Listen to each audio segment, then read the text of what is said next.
A POC, as in a non-usable product that proves something, is a nothing burger, I think, most of the time. You've got to crack the nut.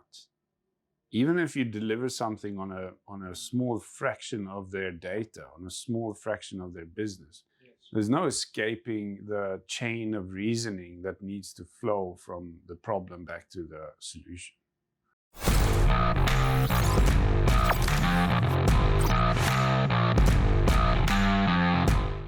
And a lot of these projects, you might want to, say that if you think about it, here's a difficult problem.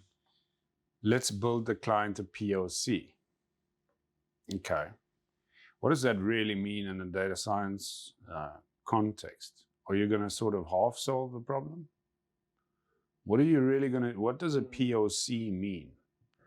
In data science. Sorry, half solve the problem. That's a great question. You got to crack the nut.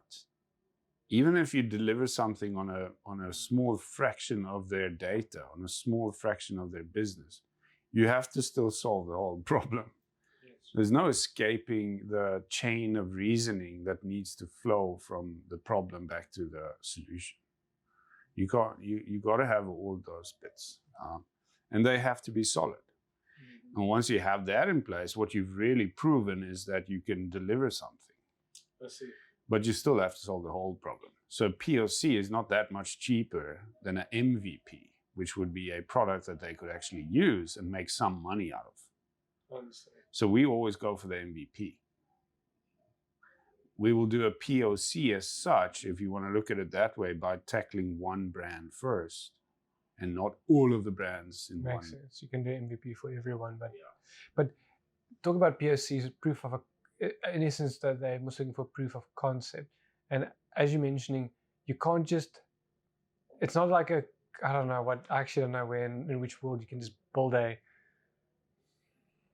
don't know, the only thing I can think of right now is like, if you want to build a website, the proof of concept, I'll build just little pieces of paper and put it down in front of you and say, okay, well, if this and this happened, this is very cheap kind of little prototype just to see if you understand and reduce any risk, I guess, in that way. But that's it.